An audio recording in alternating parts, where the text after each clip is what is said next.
Hi, this is Rachel Wright here with Verdant Strategies. Today we're here at CNB in the amazing and energetic New York City. Today I'm here with Dave Barton of Thermidor. Hello. It's funny because Dave, I've known for a little while and I've seen you around for a little while and I finally got to meet you I think last month in Berlin for the first time in the flesh. Properly. And I felt like I was meeting a fairy tale, like a wizard. I'm a fairy tale wizard, but behind the curtain, I'm like the Wizard of Oz. But seeing me in person is obviously much more of a disappointment when you just see it's just a normal dude. Not at all. I get that a lot. No, we don't. We don't get that. Yeah. And I saw your entrance in our WhatsApp groups and talking about how much of a pain in the butt it was to get down to Berlin, and I just started cracking up, and I was like, I got to meet this guy here. Well, thank you. I think again, we all kind of have these sort of things. We're all in this industry. We all kind of, I just don't have much of a filter sometimes. I just tend to explain everything. Yeah. So, I kind of lean into it now. I've got to a point, I'm old enough where I just be like, this is how I'm going to operate. And, people seem to like it. Yeah. People seem to appreciate it. But, it's just like genuine. Like, you got to be genuine. Well, absolutely. And again, I'm good at the show off. I'm more than happy to just sit, talk, have my own podcast, as you know, the Lobsterpot. We just get you on that, actually, don't we? Yes. And, I just like to talk to people about, I found in cannabis, everyone's got their own unique story about why they came into the industry. Right. And how they've tried to apply what they were doing before to the industry with varying degrees of success or, it's a tough industry to be in, I think. But at the same time, it's never dull and it's always interesting and there's always a workaround, It's tough, but it's very interesting because it's dynamic. And so I think the toughness comes with the fun. Yes. Like, people have asked me, what other industries would you want to be in? And I'm like, I really wouldn't want to be in any other industry, to be honest with you. No, and I think one falls in love with it. That's the thing, for better or worse. That's kind of how I honestly feel. And there's no divorce on site, right? No, that's it. It's no prenup. You just head straight in. There's no look. You're either in this or you're not. People do dip toes in, but I think anyone who's kind of here solely to make money without the heart bit, and there's nothing wrong with making money. You don't get me wrong. Please send money. But again, it's about having the heart aspects. And if your heart's not in it, it makes it even more difficult because it does. It's not. You're not going to be around long, probably. No. There's nothing to keep you here. This is it. Yeah. But then you've got quite an interesting perspective. Kind of, you operate in Europe as well, don't you? Yes. Yeah. And in the US. How do you? Again, I'm sorry. I'm taking over the interview. Yeah, that's great. But I'm interested in how you see the two markets. Do you see them as two distinct markets, or is it more a sort of patchworks of different markets across the pond between EU and North America? Yeah, I mean, I guess there's inbound to the US. There's people that are interested in here, and then there's outbound to Europe. Mm-hmm. And so I think we're trying to kind of unify a little bit of that, but see the opportunities of both. So I think in Europe, it is actually quite like States, and there's varying levels of legalization. Mm-hmm. And I think having had experience in a very mature market in California and seeing it spread throughout the country, it's all the same business cases, right? You've seen how it's evolved, and it's like, okay, we saw that happen 5 years ago in California. That's going to happen in 5 years' time in Germany or something. And we're already seeing it, right? Right, okay. And what are you seeing? What am I seeing? Again, I think it's really interesting. I've only been to Germany twice since they legalized it. So I was in Hamburg last year and again Berlin this year for ICBC. And again, I feel like you don't get a true reflection because we're in this kind of bubble, right? Yes. And it's kind of like, I'm interested to sort of see what real people feel about sort of cannabis and legalization over there, or anywhere really. But what I think is interesting about Germany is that, yes, it might be legal. It is. There are no dispensaries. You kind of still have to go through this almost like medical route to kind of prove. Associations, right? Exactly. And, again, there's no shortage of flower at ICBC or any other. But at the same time, you think about regular everyday people trying to access it. And I suppose, in Germany, there's been a surge in kind of patients, but it's not as visible as I thought it might be. And that's quite interesting for me. Yeah, there's a limitation on the number of patients you can have and the number, what they can buy. And so there's obviously, there's a financial limitation there. And then what's the incentive to provide, to build, say, a cultivation in Germany with like product coming in from everywhere? It's already causing price compression and things like that. And so it's like, navigating all this is going to be quite crazy. Yeah. And again, I think it's interesting. A lot of people I've spoken to are from the US and come to Europe. You know, the short-term returns that they're looking for kind of aren't there at the moment. No. And it's about playing that long game. And I think everywhere in cannabis, not just Europe, feels like the long game, including the UK. As I've said to a few people, people are like, oh, UK, what's going on there? And it's like, well, not much. We have medical. Yes. Yeah. It's a really badly or well-kept secret, depending on your perspective. That, you know, and again, I feel like the barriers to entry, you know, if you qualify, you qualify. You know, you have to have... You know, there's quite a lot of conditions that you could qualify, but you have to have tried 2 different treatments. But I think the biggest stumbling block for medical is the cost, because we don't pay for healthcare in the UK. Yes. We're lucky. Well, we do, but it's minimal, you know, unless you have lots of money. And lots of people who are usually cannabis patients, they're usually quite vulnerable, or they have a debilitating condition that means they can't work. Yeah. So again, I know there are initiatives, I think like Project 21 in the UK, that have tried to sort of, you know, make it more accessible and affordable.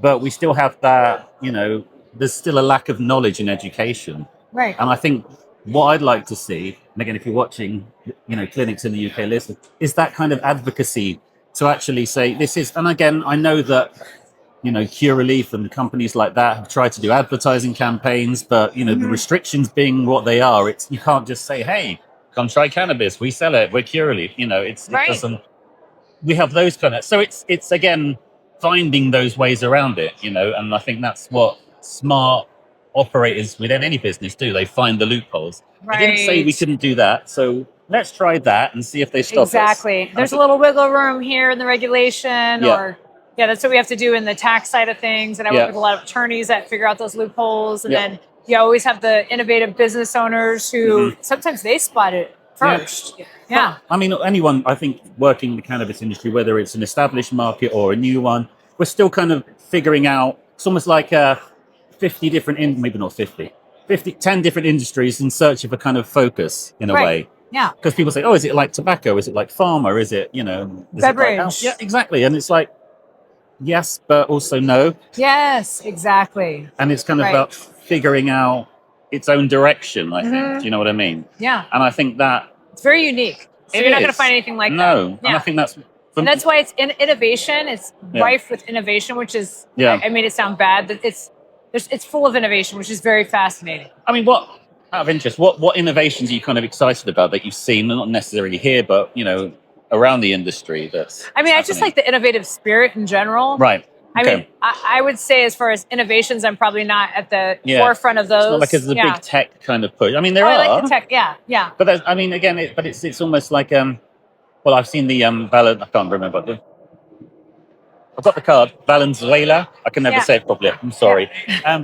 But the purity testing machine. Yes. That's fascinating. Right. And, you know, something like that, you know, every dispensary should like probably Alex have one. Walking around with his testing machines as well. I mean, I think that's quite amazing. I love that. I mean, this is the sort of thing. I mean, again, it's not only good tech, but it serves a very, very concrete purpose. Right. And people are going to get value from that straight away. I mean, they cost about 10 grand, but, you know, just the safety reason. I mean, it's a big investment, but it's a worthwhile one if we want this industry to be properly regulated. Right. If we want people to have access to good products that's clean, that, you know, is, you know.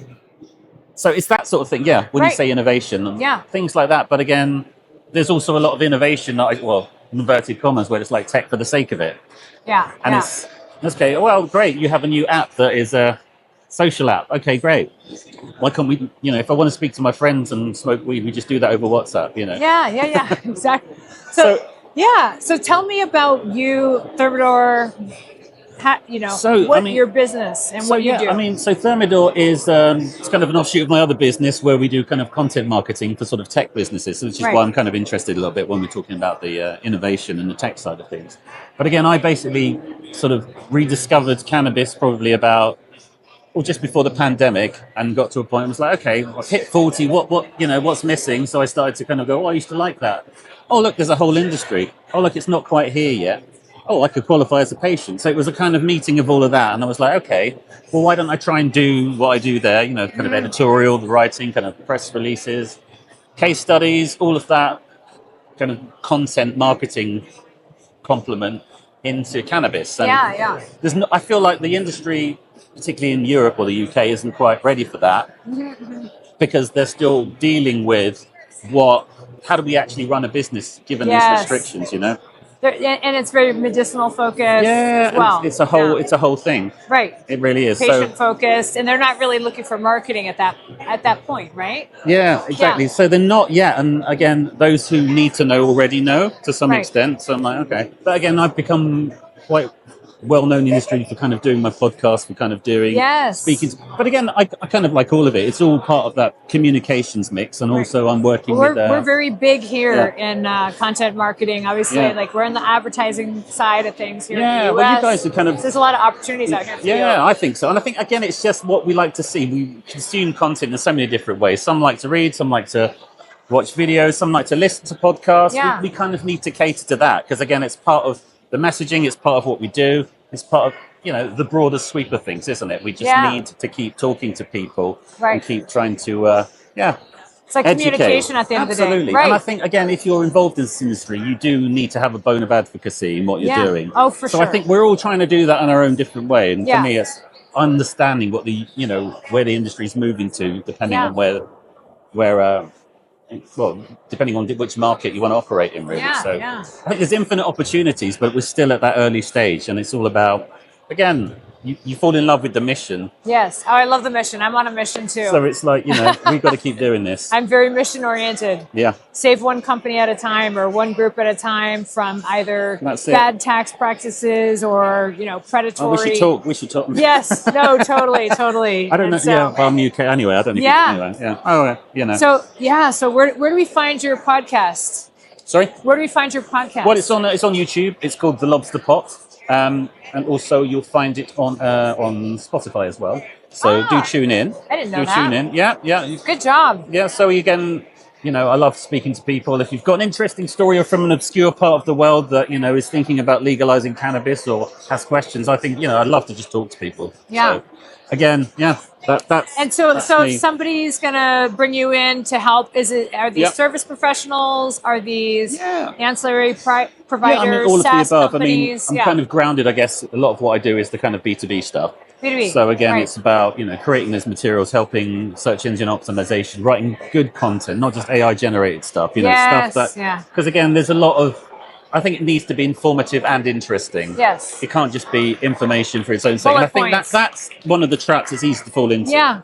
So again, it's about creating that content, about finding those stories within. It's not just like, what's a terpene. It's like, okay, let's talk about, what it means and how that works and how that dovetails. I think there's so many opportunities for content marketing within the education space, particularly when it comes to cannabis. Totally. And again, similarly with video as well, doing that more and more. I'm sort of fudging my way through it with my little handheld, but I have a guy who's really, really good, and we've done some really, really interesting work for a few different brands. On the video side? Yeah. Nice. And that's been quite successful. We did we did our own video for Cannabis a couple of years ago, which again I was really, really happy with.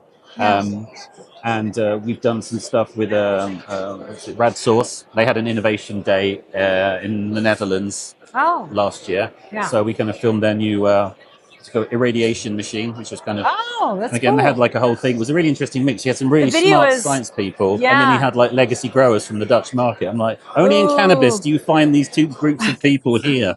And again, I'm looking forward to watching it. Yeah, that's great. Cool. And again, we did some stuff with a company called Pet Pharmaceuticals that specializes in phytocannabinoid solutions for pets. Yeah. Thanks, Heidi, for that one. That's really cool. But again, happy dogs. Yeah, happy dogs. Keep them happy. Happy horses, all of that. But no, I'm. For me, it's about trying to help companies tell their story. Yes. And again, it might not. Again, it doesn't matter whether you're, an accountant or you're selling.